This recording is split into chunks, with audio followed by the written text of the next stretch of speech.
It's going to be just like that show, Perfect Strangers. Next on Eternal Turtles.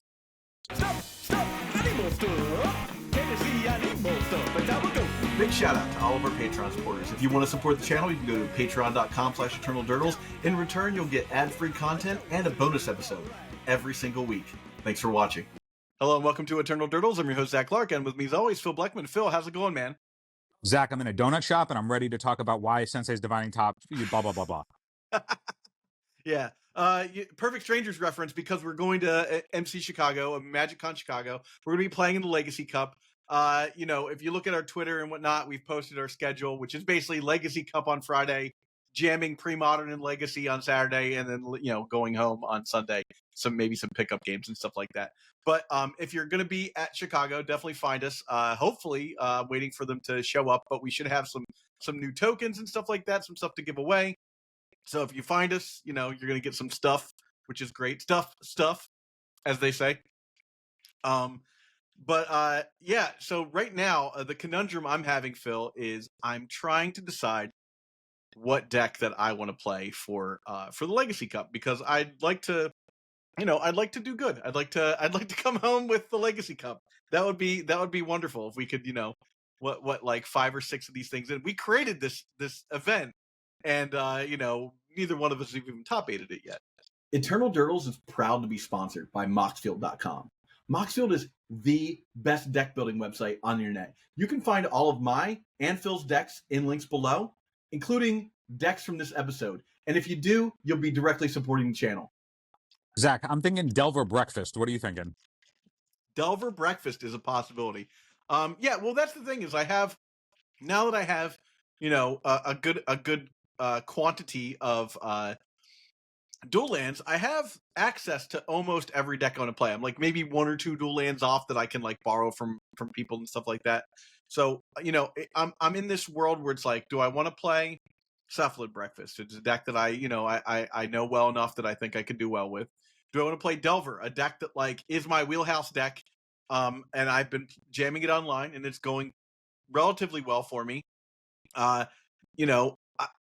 There's a small part of me that's like, I think that there's not enough time, but I could try to jam Doomsday and pick up like an LED while I'm there and just like be like, cool, I have that in my wheelhouse of things I can play again too, which could be fun. And then obviously I could play Reanimator, and I mean, I'm just trying to figure, because I'm going to win. My mindset is like, I'm playing to win. Obviously, like we always do, playing all the rounds, right? Like that's the whole thing. You got to play it out, right? But I want to play the deck that I think in this particular moment in time is going to give me the best chance to at least do well in the cup event. So it's we're going to see a couple other people there. I'm sure somebody listening to this right now is going to be thinking about what they're going to be playing as well. So I'm just kind of trying to figure out what the next move is. And do you think you can pick up Doomsday in that time? Like that seems like a jump. I would steer you away from that. I would lean towards things, like yeah. you know your tempo decks. Yeah, I've played Doomsday before. I think if I played Doomsday, it would be there's a guy at my local, Peter. Peter plays a like Reanimator Doomsday like hybrid deck, and that deck gets by on one, knowing your lines for Doomsday, of course, but then being able to juke back and forth, pretending you're a Reanimator deck in the first game, and then being like, yep, I am actually a Doomsday deck in the second game. So all of your opponent's sideboard cards are completely like wrong. And then in the next one, you just put 15 cards in and pull 15 cards out, and your opponent has no idea what they're doing, And that is a style of deck that I do like to play sometimes. But I think for comfort's sake, for practice sake, you might be right. Doomsday might be a stretch, and I don't have my lines down yet. It's one of those decks that I would have to spend a few days like really jamming online, get in like 20 matches or so that I can kind of remember how it goes and get it going. Breakfast is there as a possibility, but like it's not my first love, like I do love like tapping a Urza Saga for dudes, making guys and slamming in. But then in Delver, I feel like Delver is is in a odd spot right now where like it has trouble against the Reanimator decks. It's a coin flip against those decks. It's a coin flip against the Red Stompy decks. One of the reasons is because if you Blood Moon the current Delver deck, sometimes they're just like, yeah, I have enough red cards that I can just win the game off of just my red cards. Zach, I also want to point out that you have been known to 8-cast in your day, and Yeah. Affinity for Artifacts is in the newest set, where you get a 1-mana 3/4 flyer and could play a little bit more aggro version of your Ancient Tomb blue. So I did think about that. I looked at what I could pull off with that, and I'm still just a little wary of how, like, I'd like to see with Swifty Time or Pew Pew pull that off before I put my full body into 8-cast, because 8-cast was a cope deck for me. Like I like playing 8-cast, but that was a deck that I specifically got because I was like, I don't own dual lands anymore. I'm gonna have to play this deck, and for what it's worth, I did great with it. Like, I probably did better with that deck in recent history than I've done with any other deck at large events. Like we did that side event and boss thing where we were both jamming that. I can crush a mirror. That is the one thing I will say about my Magic experience, Phil, is that after I play a deck, I know exactly where its weak points are. Like, I am the Karnak, I think, is the character from the Inhumans in Marvel Comics that like can look at something and find its weak spot and like know, just like by touching it, like boom, it breaks apart. Like I have that one ability. If I have like the thing I'm the strongest in Magic, it is like being like, there's the weak point in this deck after I've played it, right? So that means I'm successful generally for the most part when I'm playing mirror matches where like the skill level of both players is pretty even and the card selection is pretty even. Barring something like my opponent slamming a Blood Moon out of nowhere is like any windmill slam card that like ends the game. In the details, I generally do pretty good when I'm playing in a mirror, which is why I like playing Delver, because back in the day everyone was playing Delver and I felt I had a slightly different style of playing that could throw people off just enough that I would be able to get in. And also, like, sometimes you just stifle Wasteland opponents out of the game. I mean, honestly, like, is that where you want to be? Like, the teamer decks are really just green splashing for Questing Druid and sideboard cards. Like, I mean, that's your wheelhouse. That's as close to Canadian Thrust as you're gonna get as a Lightning Bolt mage. Yeah. And if you expect a lot of Ancient Tomb, it might not be so bad as long as you know how to beat Chalice of the Void. So, if you're looking to play reliable, I mean, playing your reliable thing against a deck that you know is good, like you just know that it's good in the meta. You don't have to worry about like making the deck good the way that like my voluntary handicap is at. So like, leaning towards your strength if you think that that's where it is, as opposed to being like, okay, what if I pick up Doomsday Lines in a month? Because there's a different thing of like, okay, yeah, practice is one thing, but if your first actual paper event with like the dexterity and everything and all of that, and like, I mean, knowing against opponents, like there are certain intuitions that I think you build up over time as you get reps, For sure. So like I would steer you towards like what you have known for a while, that way your intuition can also guide you a bit in spots where you're unsure. Yeah, just thinking about it, actually, one of my first things, of course, Brando's going nuts right now. One of the first things I think about when I'm making these decisions, Phil, is when I'm looking at the decks and trying to determine what are the decks that I'm likely to see, right? Like, and then I have to think about what my decks are weak to, like I was talking about before, finding those weaknesses, right? And the more I think about it, like, as powerful as Cephalid Breakfast is, it's super weak to Red Stompy. Like, a Blood Moon ends my day, right? And I didn't have a great win percentage against Reanimator. When I look at the and I can pull that up and double check. But when I had that my sheet where I was like tracking my matchups and stuff like that, I'm pretty sure that my matchups were bad against Reanimator. Like, not super close, at least. Trying to look right now, see if I can find it. But I just remember being like, man, that was not not my greatest situation. Hey, Legacy fans, since you're enjoying the show, please like and subscribe to the video. It helps the channel grow. Support Eternal Turtles on Patreon so we can create even more content and cover events. Patreons get an ad-free RSS feed, 4 bonus episodes a month, and Discord recognition. Join the Dirtle Maniacs at patreon.com/eternaldurtles. Now back to the show. Yeah, I think like if you're not feeling like, I mean, in the last couple of times that we've been talking about breakfast, it feels like, I mean, my instinct talking to you is I can tell that your heart's just not in breakfast right now. So it's like, if that's not the case, like lean towards where you're thinking, because like at the end of the day, like you're gonna play what you like, you're gonna play what that instinct, that gut is, even if it doesn't pan out. Like that's the choice that you're likely going to make, as long as you don't have a data driven otherwise thing that's convincing you otherwise. But like, since your target is to win, as long as you're not choosing a deck that is inherently going to put you into the losers bracket, then as long as you have the reps with that thing and you're enjoying yourself, I think you're going to be fine. Because like we know the atmosphere of what a Legacy Cup is, right? So Yeah. we know that there's a lot of positive energy around it. You're going to be enjoying yourself on that front. So Yeah. picking something that you're also going to enjoy in game with what you're comfortable with, that's also going to be something that you'll be able to leverage, experience on, I think is valuable. Like, how you're supposed to line cards up. How you're supposed to cantrip against different styles of decks as you're playing tempo. Like, I would lean into that if you're unsure or don't have the reps with something like Doomsday and your heart's not in breakfast, or something like ACAST. Now, I like the idea of ACAST, or at least exploring it, because of the new affinity cards that we're getting in Aether Drift. Like, I think that the more aggressive versions of that, getting a new 3/4 flyer for one that comes down on turn 1 is kind of interesting.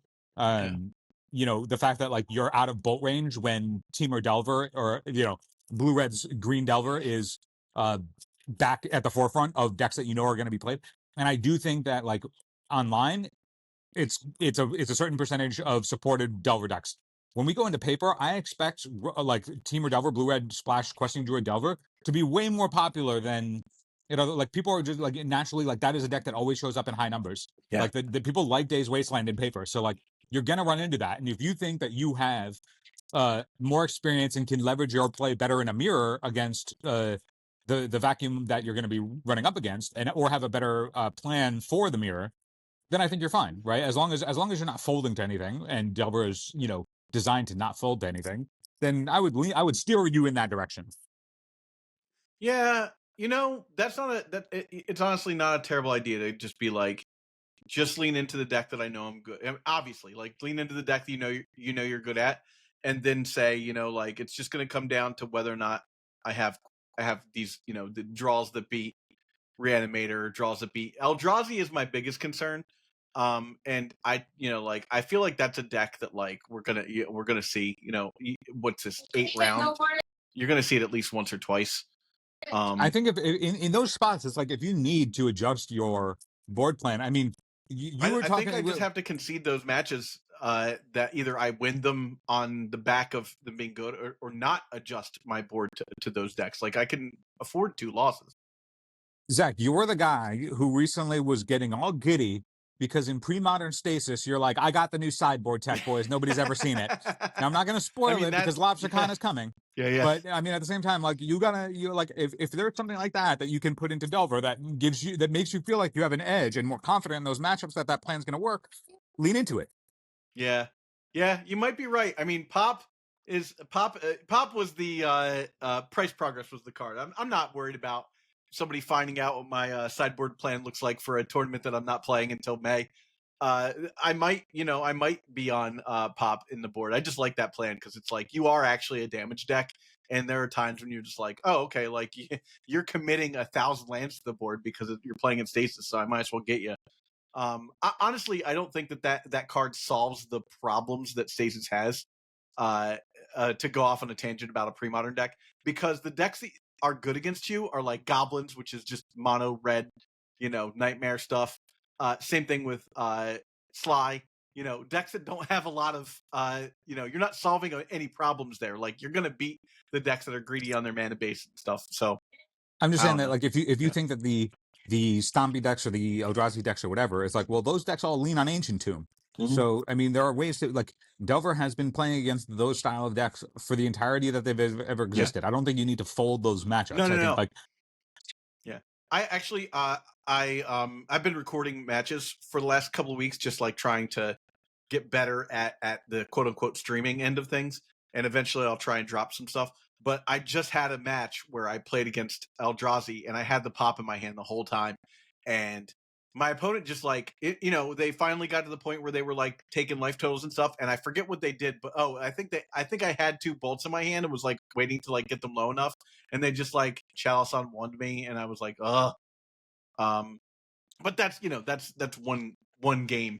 But I did have the pop in my hand the whole time, like waiting to just like throw it off.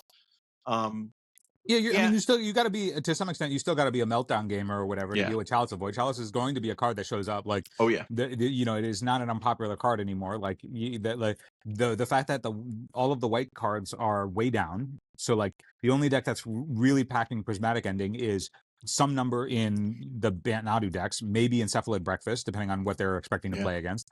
So it's like, okay, those 2 decks like are fine against it, but otherwise, like the metagame is not hostile to Chalice as it once was. Yeah. At least in the current metagame that we're in. So like, yeah, you got to have your plan for Chalice like you've always had a plan for Chalice, and if that means that you have to play a second Brazen Borrower or like up your Artifact Hate post board, like that's going to pair well against the Painter decks anyway. So like, I think that there's still plenty of room, and also if you're whatever your splash color is, that can beat up on those decks as well. Like, I mean, everybody seems to be leaning towards Questing Druid as opposed to leaning towards Grixis. So the deck is just honestly, like if you're looking between Grixis, if you're thinking about playing Delver, and you're thinking about Grixis versus Teamer, I think the correct answer right now is just the simpler mana base is the Teamer deck. You don't need that. You don't actually need the green splash to like do anything in the game. But I think it's also just like, as far as the mirror is concerned, Grixis versus Teamer, the Teamer deck is just absolutely better. Like you just have all your threats are flying threats too. So like people are like, oh, do I want to play like Tamiyo, or do I want to play Nethergoyf, or what Bowmasters, all that stuff. Like every one of your threats is flying, which means that there's nothing that the Eldrazi deck can do against a flyer for the most part. There aren't any like flying Eldrazi that are being played. So you at least have that chip damage that's going through if you can get in like an early DRC or a Delver. And then, if you happen to get to a point where you can cast a Murktide Regent, like the whole deck flies. So I think that you're just better off in the mirror for sure, because every one of your threats flies. So like your opponent having a 3/4 what's it called Nethergoyf that you can just like block with your Delver in a pinch if you have to, and keep chipping in with your other guys, versus like every one of your creatures is quote unquote unblockable to your opponent. I think that's just a better way to do it. I don't play nearly enough Delver, and by nearly enough I mean I play 0% Delver. So I don't know these, like, but if you're uncertain of like how to solve a matchup, but if you're like, yeah, I notice the strength of the deck is that all of my stuff is always unblockable, then lean into that strength. Play that the 2 mana equipment that equips for 1 that pumps your dude by instants and sorceries in a graveyard or whatever. That's so on effect like that sounds like chafe, but if it's got a specific targeted role that you're looking to be like, when I draw this card against this type of deck, I know that the strength of my deck is that all my stuff is unblockable. So if I can just, quadruple the damage output on 1 turn, that swings the game. So this is like, this card in the positions that I routinely get into against these style of decks that I'm having problems with is actually just a lights out haymaker when I find it. Like, those are the types of cards where it's like, it's okay for you to like lean into that, even if other people haven't explored it, because the way you're navigating the deck may be different from how other people are navigating the deck. Now, like your style and how you're lining up, if you find that you're getting into positions against certain decks where you're like, well, this is where I putter out. I, always get to this position and then I can never seem to close the door. Like, okay, well, what's the tool that can get you over the line? And then if anybody's like, I don't think that's going to work or whatever, maybe they're piloting it different. Like, you got to put it through the reps yourself. But if you're noticing that the biggest strength is your flyers are always there and always available to get through and convert damage, and you're just having trouble getting, the last bits of reach in, then like maybe instead of the questing druid, you're playing the stuff that's like just getting them. Like, I don't know, it's like if you're struggling, like play the thing that like, doubles Fire the thing, blast, or gives them double strike, or like, play the thud to throw your Murktide or whatever, and get them dead. Like, you can innovate in a way that is leveraging the positions that you find yourself continuously getting into. You know, like if your natural play style and how you navigate these matchups is getting you into positions where you're like, well, I could have won if, I just had whatever last thing, play the last thing, even if it doesn't, read as like a stock thing in a stock deck. Like innovations can be made there, Yeah, I mean, we were talking about in a previous episode about playing power balance. Now, I found that over the course of 3 leagues, like power balance just wasn't doing it for me. I never got it onto the board even. Well, that's also like that type of card though is also good if you're in a meta where you need to grind Exactly. harder. Yeah, But I don't think we're in a meta that we need No. to grind harder. I No. like the idea, the example of that card, as a thing, like when you're playing the counterbalance on those spots, looking for disruption. I was saying that I think counterbalance is still pretty slow against a lot of the decks that typically counterbalance would be good against.